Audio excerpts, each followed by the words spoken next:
Halo semuanya, kembali lagi bersama info.co, info seputar TKI Taiwan. Oke guys, sambil menikmati perjalanan naik bis. Nah, sekarang saya perjalanan naik bis guys. Dari Kabupaten Nantau, tepatnya dari objek wisata Sanmon Lake Kabupaten Nantau. Saya akan melakukan perjalanan menuju ke kota Taichung. Jadi tepatnya di stasiun Taichung ya. Sambil naik bis saya akan membagikan sebuah cerita, di mana cerita ini adalah pengalaman saya sendiri tentang job yang tidak sesuai guys. Kan sekarang banyak ya, sekarang banyak terjadi itu teman-teman yang ke Taiwan itu PK-nya tidak sama guys. Jadi misalkan dari Indonesia PK-nya itu taruhlah di surat perjanjian kerja itu jobnya alat kesehatan. Nah setelah sampai di Taiwan jobnya jadi pabrik kerikil misalkan seperti itu. Nah kenapa itu bisa terjadi? Lalu bagaimana cara menyikapinya setelah sampai di Taiwan? Untuk selengkapnya yuk kita bahas. Oke, jadi ini adalah pengalaman pribadi saya guys. Ini pengalaman saya langsung yang berkaitan langsung dengan beda job atau bedanya beda job dari Indonesia dan setelah sampai di Taiwan. Jadi memang banyak kasus-kasus itu waktu di PT itu jobnya ya seperti yang saya sebutkan tadi. Katakanlah saya saja itu jobnya dulu adalah pabrik alat kesehatan. Begitu sampai di Taiwan, jobnya itu jadi job pasir dan kerikil guys. Jadi pabrik pasir kerikil. Lah terus bagaimana Bang cara menyikapinya setelah sampai di Taiwan supaya kita itu kerja juga enak, nyaman walaupun jobnya berbeda. Soalnya begini guys, mengingat biaya yang sangat banyak waktu proses di PT, lalu memakan waktu yang cukup lama, itu harus kita pikirkan. Walaupun setelah sampai di Taiwan itu jobnya berbeda, ya kalau menurut saya dinikmati saja dulu sambil kita beradaptasi di negara Taiwan guys. Soalnya begini, buat teman-teman yang setelah sampai di Taiwan yang jobnya itu beda, nah itu biasanya terjadi hal seperti ini guys. Yang pertama itu teman-teman yang menikmati, yang menjalani. Jadi ya sudah masa bodoh saja, yang penting udah tiba di Taiwan. Itu juga banyak. Yang pada akhirnya dia menikmati pekerjaannya walaupun jobnya tidak sama dengan waktu di PT guys. Pada akhirnya ya bekerja paling enggak sampai misalkan betah itu sampai 1 kontrak. Nah misalkan sampai sampai habis kontrak itu otomatis kan potongan juga sudah selesai, potongan-potongan Cinatra sudah selesai. Nah kalau tidak cocok di pabrik itu akhirnya bisa mengajukan pindah pabrik. Itu buat teman-teman yang menikmati. Buat teman-teman yang mentalnya jatuh, itu biasanya hanya bertahan kisaran bulanan guys. Entah itu 1 bulan, entah itu 2 bulan. Nah akhirnya nggak kuat. Nah, terus minta pulang ke Indonesia. Lah ini yang sangat disayangkan ya, sangat disayangkan kalau menurut saya. Soalnya apa? Soalnya berangkat ke Taiwan itu kan biayanya mahal. Terus prosesnya juga memakan waktu yang cukup lama lah, belum mondar mandirnya, belum apa. Nah, terus setelah sampai di Taiwan, akhirnya ya job tidak sesuai terus pulang. Nah, itu kan gimana ya? Ya, saya pikir mentalnya jatuh lah. Kalau yang bagus, yang alternatif, yang pertama tadi itu bertahan dulu, ya kan? Bertahan dulu sambil kita beradaptasi di negara Taiwan. Nah, setelah misalkan satu kontrak selesai, terus kita benar-benar tidak betah, kita tinggal pindah. Nah, setelah pindah itu kan kita udah menguasai medannya Taiwan. Ibaratnya udah berpengalaman lah. Bahasa-bahasa Taiwan sedikit banyak juga udah menguasai. Jadi kita sudah berpengalaman, itu sudah menjadi modal untuk pindah pabrik di tempat yang baru. Begitu ya. Kalau yang baru sebulan, terus 2 bulan, gara-gara job tidak sama, akhirnya minta pulang ya. Ya semua sih terserah teman-teman semuanya, tapi di sini saya hanya ngasih motivasi yang supaya itu ingatlah, biaya itu kan mahal ke Taiwan itu, terus prosesnya juga lama. Nah, terus ada lagi guys, ada lagi yang teman-teman setelah sampai di Taiwan itu dengan job yang tidak sama seperti yang tertulis di surat perjanjian waktu di PT. Setelah sampai di Taiwan itu mengambil tindakan-tindakan yang nekat.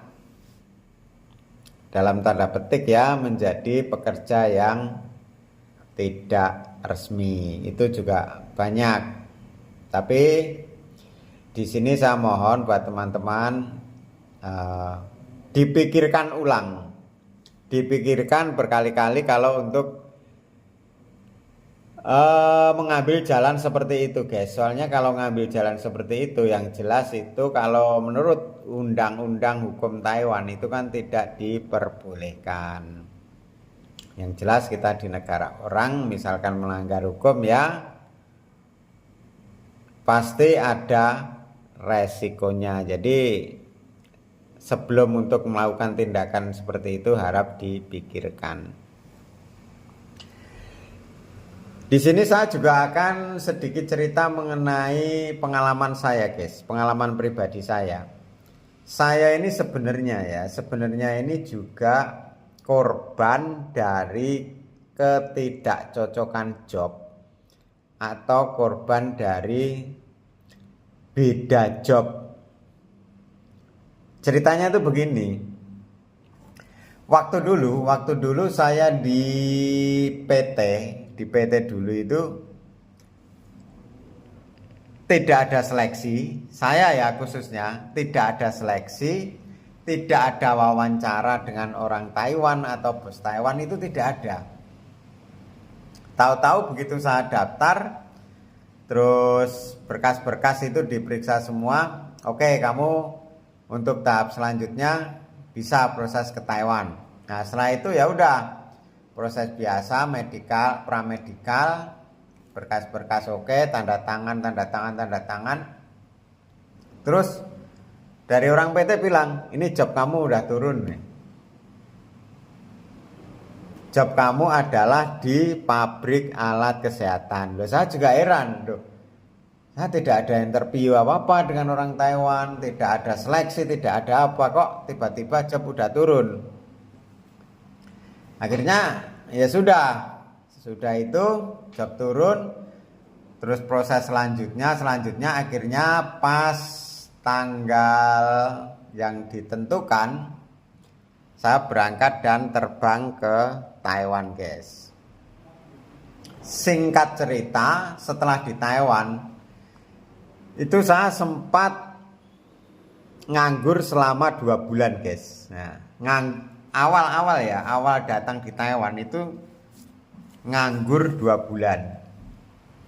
Jadi job saya kan di kota Kaohsiung ya. Nah, di kota Kaohsiung, begitu sampai di Taiwan, di Kaohsiung itu cuman nginep berapa ya?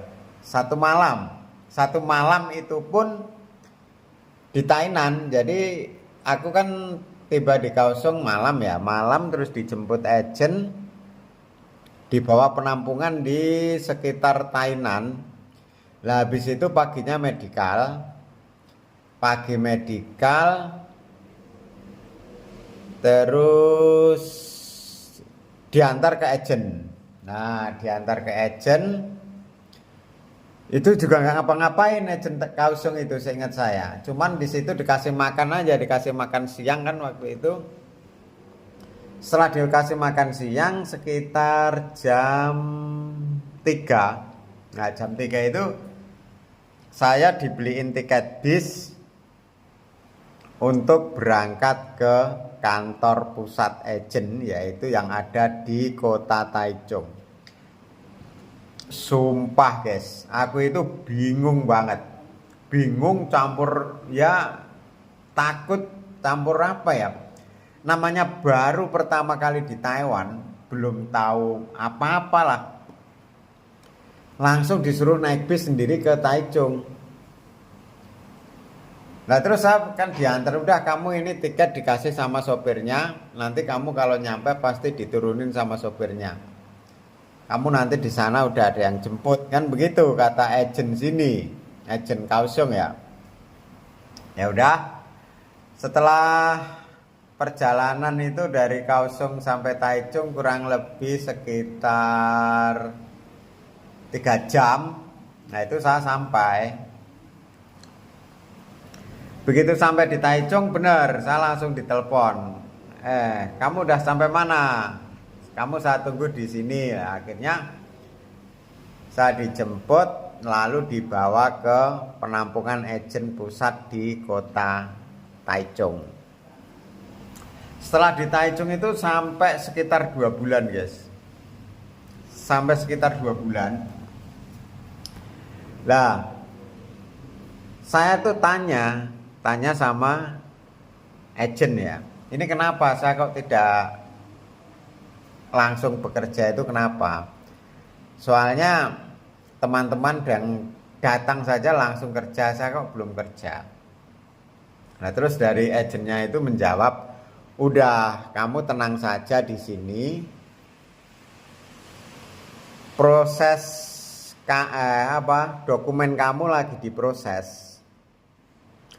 Dokumen kamu lagi diproses, kamu nganggur sekitar 2 bulan itu nanti digaji. Tuh, saya akhirnya di situ kaget. Loh, masa nganggur 2 bulan kok digaji? Lah, nggak taunya guys, nggak taunya itu bener. Dokumen saya yang dari Indonesia itu kan pabrik alat kesehatan ya. Lah, setelah kurang lebih 2 bulan data saya diproses lagi, itu saya jadi kerjanya di pabrik pasir dan kerikil guys. Kalau lokasi tetap di Kaohsiung, cuman beda pabrik tuh. Kalau teman-teman pengen tahu ya, saya ini juga korban sebenarnya, korban dari ketidaksamaan job. Nah, setelah seiring berjalannya waktu, akhirnya saya suruh ke Kaohsiung. Dari Taichung itu naik bis sendiri lagi. Lah, begitu sampai Kaohsiung dijemput sama agent, terus diurus semua, dibawa ke Depnaker. Akhirnya dibawalah saya ke pabrik yang tempat saya bekerja hingga saat ini guys, yaitu pabrik pasir dan kerikil. Nah, setelah sampai di pabrik, Saya langsung dibawa ke kantor kan ya. Benar guys, saya nganggur 2 bulan itu digaji loh. Digaji, sumpah demi Tuhan ya. Digaji selama 2 bulan. Lah terus dikasih rincian di situ. Kamu gaji selama 2 bulan. Habis itu dipotong makan waktu di Taichung dulu. Nanti saya cerita kenapa kok dipotong-potong itu ya. Terus dipotong beli alat tidur, kasur, bantal, guling, selimut. Terus dipotong langsung ARC atau KTP Taiwan, itu langsung dipotong 3 tahun. Lalu langsung dipotong pajak, lalu langsung dipotong askes, astek, sama dipotong Cinatras. Langsung itu yang gajian 2 bulan itu langsung dipotong ya, angsuran selama 2 bulan. Nah dipotong lagi agensi ya, 1.800 kali 2 bulan, pajak kali 2 bulan, askes 2 bulan, astek 2 bulan, Cinatras 2 bulan. Terus makan waktu di Taichung dipotong, terus alat tidur dipotong, terus kamar waktu di Taichung nganggur itu juga dipotong. Lah aku kan nggak tahu ya, waktu itu di Taichung kan dikasih kupon nih ya, nih kamu kalau mau sarapan ini kupon tinggal ditukar ke warung itu nanti dapat makan. Terus ini kupon buat makan siang dan sore, dibawa ke warung itu dapat makan. Tak kirain gratis, nggak taunya suruh bayar. Ada. Terus kasur, guling, bantal, selimut lah itu tak kira ya gratis. Nggak taunya disuruh bayar. Kalau disuruh bayar masa bawa ke Kaohsiung dari Taichung sono. Ya kita kan nggak tahu, ya udah tak tinggal aja. Akhirnya sampai di sini saya beli lagi. Nah itulah, saya ini juga korban dari ketidaksamaan job guys. Nah setelah saya kerja di sini, saya baru paham kenapa kok sering terjadi tidak samanya job. Waktu dari PT Indonesia, perjanjian kita, setelah sampai di Taiwan itu kok beda. Sebabnya apa? Ya ini ya saya cerita. Ada pabrik guys, contohnya di pabrik saya gitu aja ya. Pabrik saya ini tidak bisa ngambil pekerja dari Indonesia secara langsung atas nama pabrik ini, itu tidak bisa guys. Saya tidak tahu apa sebabnya dan apa alasannya pemerintah Taiwan kok melarang pabrik di tempat kerja saya itu ngambil orang baru secara langsung dari Indonesia itu atas nama pabrik ini, kok nggak bisa, saya nggak tahu ya. Tapi itulah yang terjadi. Itulah yang terjadi. Terus kalau mau mengambil pekerja dari Indonesia, pabrik saya ini minjam nama pabrik orang lain dulu.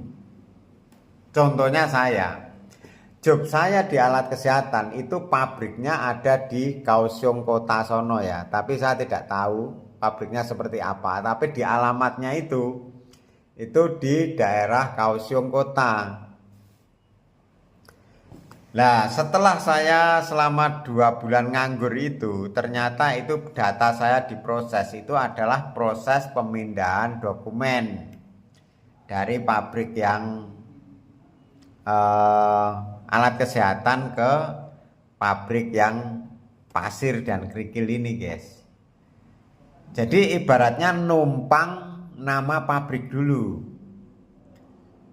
Lah setelah saya 3 tahun kan habis kontrak ya, kontrak itu habis, lalu nambah kontrak lagi, itu pun tidak bisa langsung nambah guys.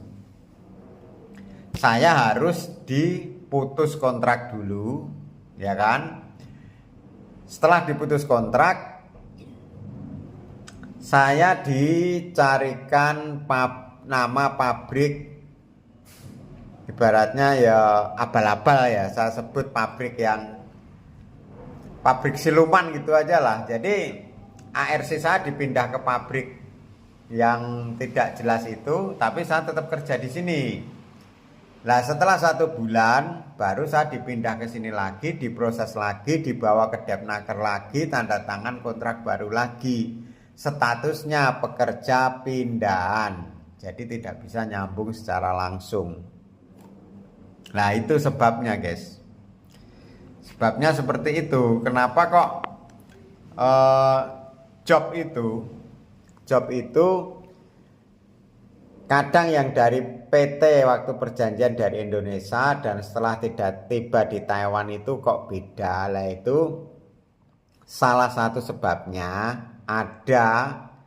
ada kalanya pabrik itu tidak bisa mengambil pekerja secara langsung. Jadi dia ngambil memakai atas nama pabrik beda dulu atau pabrik yang lain, baru nanti dioper ke pabrik yang asli mengambil dari pekerja itu guys. Nah itu masalahnya di situ. Saya tidak tahu sebabnya kok bisa begitu, kenapa. Memang itulah yang terjadi pada diri saya dan teman-teman saya yang bekerja di sini. Semua itu dulunya jobnya tidak sama. Jobnya tidak sama, akhirnya diproses lagi ke pabrik ini. Jadi buat teman-teman yang setelah tiba di Taiwan nanti ya, ini yang baru proses khususnya. Nah nanti setelah tiba di Taiwan jobnya kok tidak sama, saran saya dinikmati saja dulu, paling enggak sampai habis kontrak, 1 kontrak pertama. Hitung-hitung kita mengenali medan Taiwan dan sedikit-sedikit belajar bahasa. Terus potongan Cina Trust bagi yang punya potongan dan sudah lunas. Nah itu kita kalau mau pindah pabrik lagi ya udah tenang, udah punya pengalaman guys. Jangan minta pulang, sayangilah waktu proses dan biaya yang banyak. Apalagi menjadi ngedon mentalnya, akhirnya terus pokoknya pulang. Waduh, kalau itu ya dulunya mending nggak usah ke Taiwan guys. Soalnya bekerja ke luar negeri itu tidak seperti apa yang kita bayangkan. Banyak hal-hal yang misteri dan misterius yang harus kita hadapi. Oke, terima kasih buat semuanya. Semoga video ini bermanfaat dan bisa menjadi gambaran buat teman-teman yang mau berangkat ke Taiwan. Oke, terima kasih. Sampai ketemu di video-video berikutnya. Bye-bye.